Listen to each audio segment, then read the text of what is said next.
we do have another theist, William from Gnarly Charmeleons. Yeah. What's up there, Naughty Charmeleon William?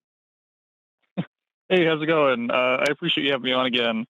Yeah, I'm. First of all, I just want to say I really was interested in that previous call, and I definitely have some things to say that I think tie in actually kind of well with some things uh, that were mentioned. And so I'll just say that I am I guess, questioning theist at this point in time.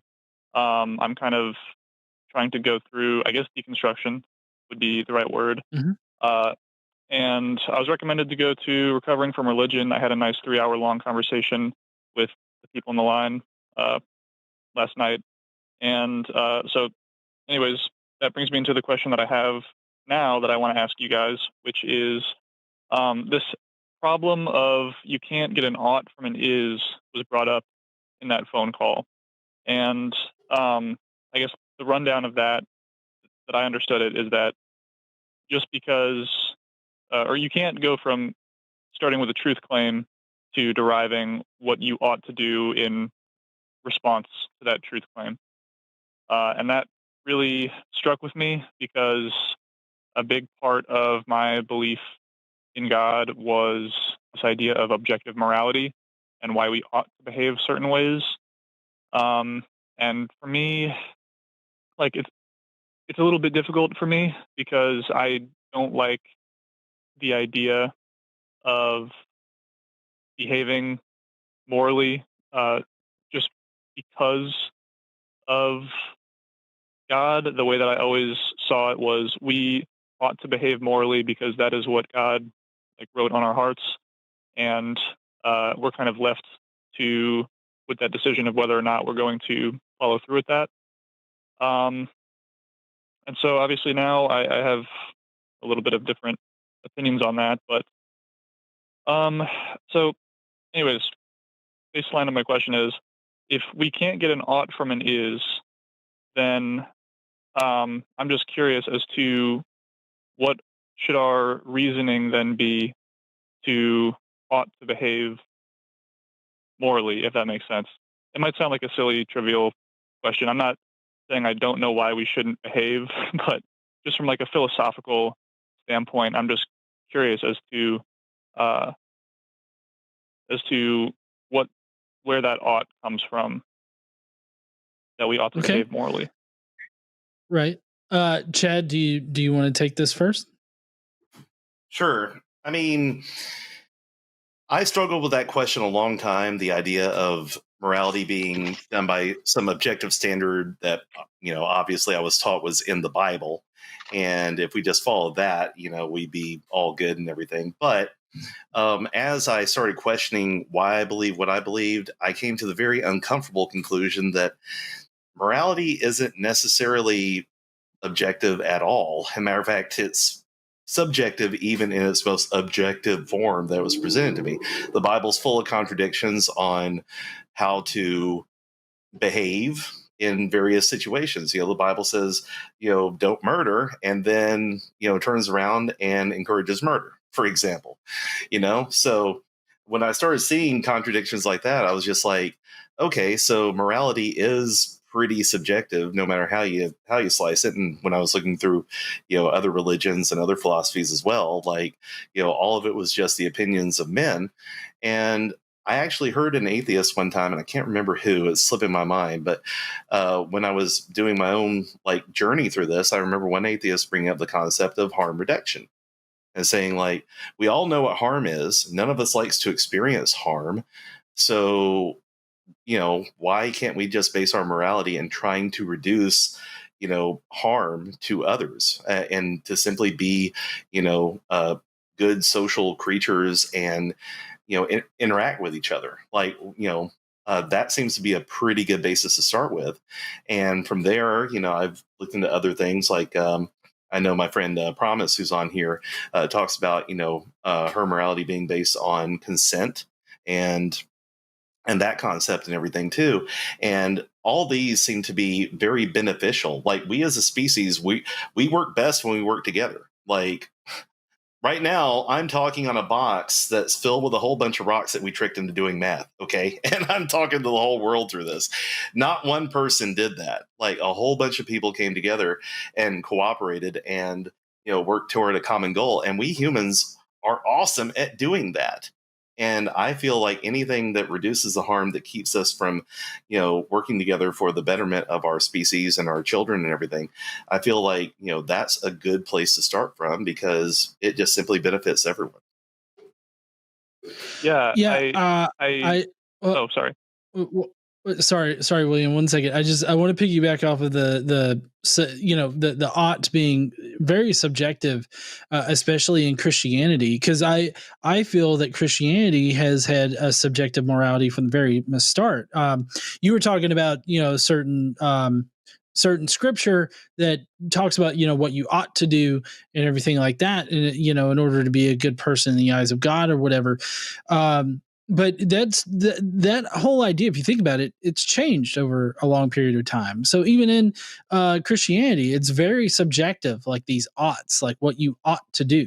And I think personally that you should deeply investigate what you think about morality, and come to different moral conclusions by analyzing moral actions yourself, because I feel like you're probably more than likely smart enough to be able to come to decent conclusions about certain moral actions. And I think that in Christianity, the big shift between like a secular view of morality, these secular oughts, and how we get to them, and the Christian view of these oughts, is that Christianity puts God's wants and needs at the forefront. That's the first thing they think about when they wake up in the morning. That's the only thing that they consider whenever they take some kind of action. Does God like this? And that in and of itself is subjective, determining what God actually wants. Okay, but then on the secular view, just like what Chad was talking about, this reduction of harm, or maybe you could go with secular humanism, or there's several different frameworks out there that you could use in order to start building your own moral foundation off of. We're not putting God at the forefront in a very secular worldview. We're putting other people at the forefront. We're putting, how our actions affect other people, how they affect ourselves, how they affect our loved ones, how they affect our community, our society. And so I really think what it boils down to is just what is the paramount of your moral foundation. Like, are you doing everything just to please God and you're only going to do what God wants? That's going to leave you open to manipulation. But if you're thoughtfully considering your actions and coming to your own conclusions about what you ought to do, then you have a better chance of, weeding out some of that more shady shit. Yeah. Um, yeah, I think that was all really insightful. What particularly stood out to me when you were mentioning kind of trying to approach your own moral decisions from a more analytical point of view is when I was really deep in my belief in God, I would say probably a few years ago, when I was really having a lot of struggles. Was I The problem for me was I was always unable to really tell where my religious influence on my decision making ended and where my personal kind of analytical thought process began. And I think that's kind of what started sparking that question for me of uh, like, am I doing this because I have my own reasons and my own justification, or because I'm trying to appease or follow this doctrine that I feel is so fundamental to reality. And that was a hard uh, dichotomy for me. Um, I think what what I really started finding when I dove deeper into this, and when I had that conversation on the phone last night, um, was that we have to have, and I think I've heard Matt say this before too, in regards to like secular humanism for morality, that the ought comes from our goal. So, and correct me if I'm wrong on this, or if you have something to say about this, but that we can start with an is, and we can come to agreement on a goal, and then from that we can derive an ought. Like, I guess to give an example, it is the case that cars exist, but why ought we drive safely, or why ought we wear seatbelts? And and those oughts, I guess, would come from some goal that we agree upon, that we, like you said, to minimize harm, so that we don't get in car accidents and cause fatalities or injure ourselves. But then my question then is, pushing even further than that, is, I guess, how can we come to a consensus on that goal? So minimizing harm, for example, um, because it seems, I mean, like you said, I would agree that uh, it is very subjective. So, like, what is harm? I guess that's something I might even have to think more about. I mean, I know it seems trivial at face value, but uh, I guess my question is, like, Well, like, why? so Oh yeah, go ahead. well, I was gonna, I guess on the topic of like harm and like how can we come to some kind of like general consensus of what it means to reduce harm. I think that societies are geared, like the way that societies best work, and when a society is happiest is and all indexes of a healthy society is when you reduce harm in a society. And like what we have found with reducing harm in society is like providing freedom, providing bodily autonomy, you know being socially aware of how things are changing and everything like that. Currently, we have an administration that literally pushed through and signed into law a quote unquote big beautiful bill that's going to remove health care from millions of Americans and also take SNAP benefits away from millions of Americans. That's literally taking food out of the mouths of children. And I think Mm, at this point, like, determining what is harm and what isn't harm is pretty cut and dry most of the time, because it's like, is it harmful to take food away from a child that's hungry? I should yeah, specify a poor child, because that's who they're taking food away from. A poor child that maybe gets one meal a day, they're talking about taking food away from that one child.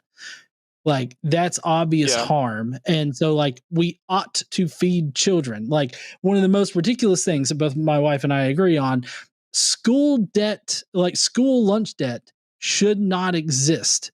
Mhm. Like, kids should not be punished for being human and needing food. Feed the fucking kids. Oh, so sorry. 1 second, everybody. you're fine. Sorry. This is totally not a copyright thing, guys. Very good. I totally understand. No, and I'll kind of piggyback off of that too. The whole idea of of reducing harm, and and seeing what benefits, especially the most vulnerable and the most marginalized in our society and everything, can be pretty cut and dry. And also too, like, I feel like one thing that will help us toward that is moving away from the idea that religion has a monopoly on objective morality. So if we can divorce the concept of doing good for others, and take that away from the idea of you must first be this religion in order to truly be good to others, then that's going to put us a long way toward actually normalizing secular morality, and normalizing morality just being in and of itself a human thing that we do for the benefit of others. So yeah, I think that was a long way around to say I feel like religion's complicated that unnecessarily, and that's one thing that I'm trying to push back against myself personally. Yeah, I appreciate you saying that. I think full disclosure, by the way, I just want to say this because I feel like I came across as it came across in a way I did not intend. I don't. I'm not trying to say that I don't understand harm or that I'm Sure. saying that I don't know why we shouldn't cause harm.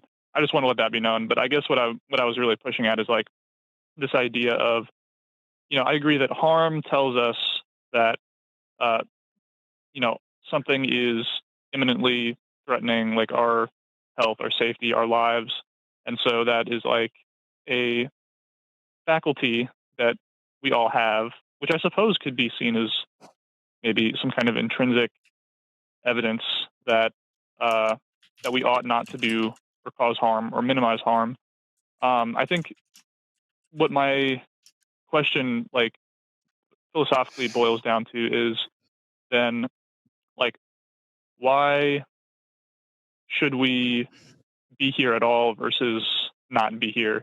And I know that sounds kind of like a morbid question, but just from a purely like I guess logical or maybe philosophical standpoint, I think that might be what I'm asking because I think religion, or at least my religious belief was um, that God's existence kind of filled that, or it kind of answered that question of why we ought to be here at all versus not be here at all, since there's this like grander purpose, um, so that the only answer would be um, that we, or I guess, so that the answer to that question would be that we should be here versus that we shouldn't be here, if that makes sense. So I guess I'm just trying to figure out how we determine why we should be here at all versus not be here. I mean, I think that you just make that decision. Like, I mean, obviously, being alive is better than being dead. I guess in my opinion, I don't see a case where you could make that. You're not being alive is better for you. I think survivability is baked into our instincts, like inside of our lizard brains or whatnot that control us. I think survival is just one of those baser instincts that everybody understands, and I think whatever we can do to maximize, our well being is always going to be in yeah, is always going to be good. Now that, I could see somebody being like, oh, well, do you think it was better that Hitler didn't off himself? And it's like, well, I mean, you could point to outlier cases, right?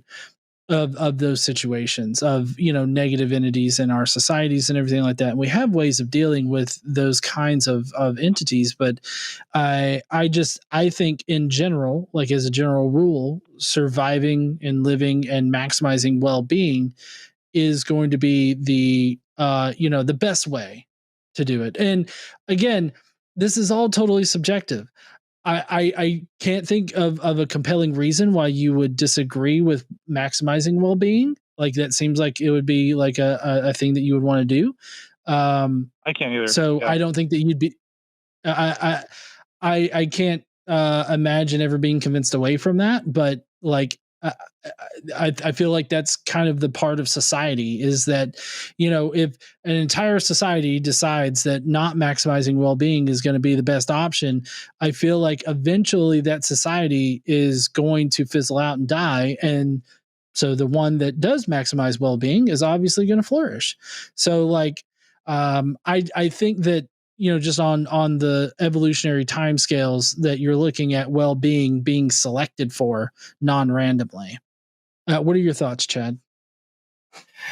Yeah, I'm a little hung up on the idea of why should we be here, because I feel like we're the only species that even asks that question. The dolphin doesn't ask if it should be there. They just live and they go through life. The ant doesn't question whether or not they should be here. So it's interesting that we as humans have that Mm. capacity, and that in and of itself, I think, bear with me here, but that in and of itself, I think, is a good reason to want to continue to be here.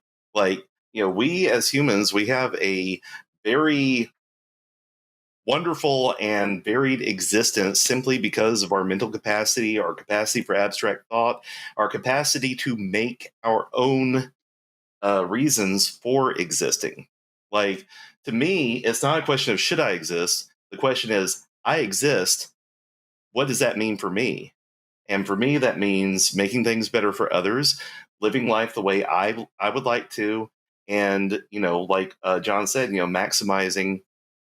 uh, maximizing our my existence and thriving and making things better for others. Like, I don't see those as being invalid reasons to continue to exist. I don't see them as invalid reasons for saying that we should exist. And going back to, I mentioned earlier, my friend Promise, she wrote a song where the conclusion is it matters because it ends. Life matters because we only get this particular window, and we can make our reasons and we can make our own meaning for existence and saying why we should be here. At the end of the day, the only person that can write that is you, and I would encourage you to do so. Also, you mentioned recovering from religion earlier, at how you had a good talk with them about that. I think this is something else that you can explore with them in more depth and everything on a one-on-one situation. Because I've known those folks for a while, and they are eminently qualified to help you work out what that is for yourself without the aid of religion. So I would encourage you to keep doing that too for your own personal benefit. Yeah, Yeah. definitely, I will. Oh, go ahead. Oh, I was just gonna say I can speak from personal experience, like the Secular Therapy Project. I saw somebody post that in the chat. It's a really great resource. I've personally used it to find a good therapist that's going to help with scientifically backed like therapy. So if you ever find yourself in the need for something absent of religion, regardless of whether you are religious or not, I would definitely suggest using that resource in order to find a good therapist in your area. Yep. RFR. Okay, I appreciate that. Well, I'm sorry. Could you say that one more time? What the resource was, so I can just write it down. Yeah, it's recoveringfromreligion.org, and they'll have a link on there, but it's also the Secular Therapy Project. I don't know if that's the seculartherapy.org is the one that'll take you directly to that one. Secular therapy. Got it. Yeah, thank you. And just so I can respond real quick to, I'm sorry, the other gentleman's name. I'm not quite sure. Chad or John? Chad. Yes. Gotcha. Cool. Okay. Yeah, I just wanted to say that I think I agree. I think pretty much with everything that you said. I think where my confusion I think is coming from is that I'm trying to maybe push further than I actually can on that, and try to, because I agree that I would like to minimize harm. I agree that we are all here, and the fact that we are here is a good reason to continue being here. And I really like what you said about the fact that it ends, and so that really just emphasizes that importance and that value. I completely agree. I think I was trying to push, like I was trying to find something that perhaps maybe just isn't there, that there is a thing underlying the thing that I kind of use as a foundation. Um, but perhaps I have to do a little bit more thinking on that. I think I'll table that for now. I really value and appreciate both of your input on that. If I could really quickly ask another question that I actually, again, tying back into the previous caller, talking about hell being a positive or a negative. I was just wondering if the negative of hell, which I would agree on, or I'm sorry, I'm wondering if the positive of hell, which I think is this idea that is kind of like the stick, like essentially scare people into behaving morally, is exactly the same as why we have law. And if that's just kind of like a natural consequence, like perhaps the fact that we have laws may be evidence that even though we all ought to act morally, that there are people that just simply won't, and that the law or hell could kind of be this catch-all case for being like a last resort. Like, okay, if you are not going to act morally simply because it's just the right thing to do, then here is an additional like catch-all. Like, then act morally so that you don't get the stick. I'm just wondering what your Well, thoughts on that is. I think that there's an inherent assumption that's baked into this initially, and that's that your moral actions matter whenever you're judged by God. There are some denominations out there where it does, like works matters. Catholics, you can be a Catholic, believe in God and Jesus and everything like that, but if you do bad stuff, then you could potentially get sent to hell anyway. So, I mean, those denominations do exist out there in Christianity, but um, like. I don't think that that's representative of a lot of Christians out there, because there's a lot of Christians, which I'm not sure, Chad, what IBLP teaches, but basically the only requirement to get into heaven is that you believe in Jesus and God and all that, and so it really doesn't matter what you do morally, in this life. Like it only matters whether or not you believe in God. So I mean that there's a lot of heavy lifting in the subjective nature of like what is good and bad, or what determines whether or not you get into heaven, in that. And as far as like needing incentive to act morally, I feel like maybe an imperfect analogy could be, is it better to teach your kid not to hit or abuse another child by hitting and abusing them? Like, in your opinion, is that the best way to teach your child not to, like, if you wanted to teach your child not to punch the kid at school, do you punch your child in the face? Right. Yeah, absolutely not. Yeah. So, I mean, that's my view of like using it as a stick. I think that there are better ways that we can convince people to act in our act positively towards our specified goal as a society, rather than basically punching them in the face. And while some people out there, and I know a few, I definitely wish I could punch in the face to get them to act right. It's definitely not the best solution for that, in my opinion. But anyways, Chad, I'll let you give your 2 cents here. Yeah, what I was thinking about that was, you know, two, we're also just supposing that the law is ultimately just punitive. And historically, laws have been very punitive focused, like punishment for crimes and all that sort of thing. And I see a trend the more we study human behavior and the more we understand, like, root causes of certain behaviors in society and everything.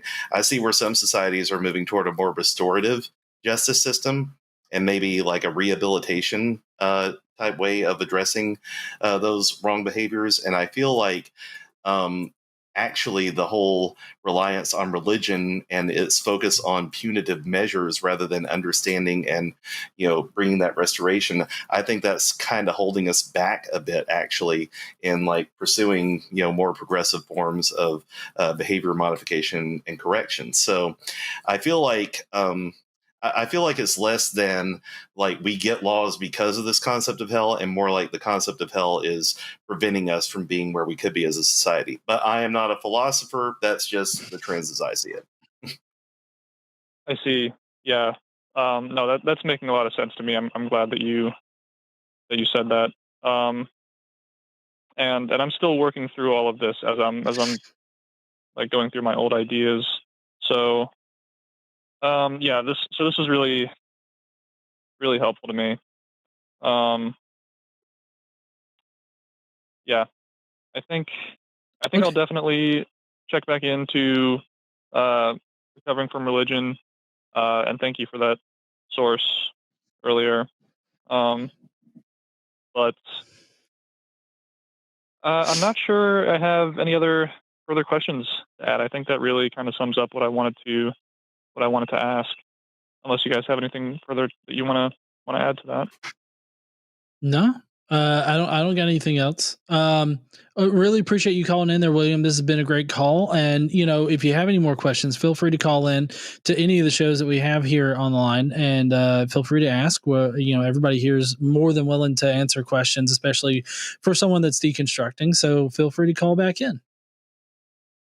Absolutely. Yeah. Thank you both very much. I really appreciate that. And I look forward to calling in again in the future. Thanks, All William. right. See you, William. All right. You guys have a good one. Yeah. Bye. You too. Bye. Hey, John. Yeah. That was two really insightful, like deep conversations in a row. You're spoiling the new guy here. I know, right? Eric, do you want to learn how to Mongolian throat sing? Check this out. No, you try. No, keep that shit to yourself. Don't hear it. Anyway, thanks for watching that clip. Patreon.com/calltheline is where you could support us. And maybe you should subscribe and like the video, because it was a killer video. Or maybe it wasn't. Was it a forest video? If this was a forest video, you don't have to click like. If it was an Eric video, go ahead and click dislike.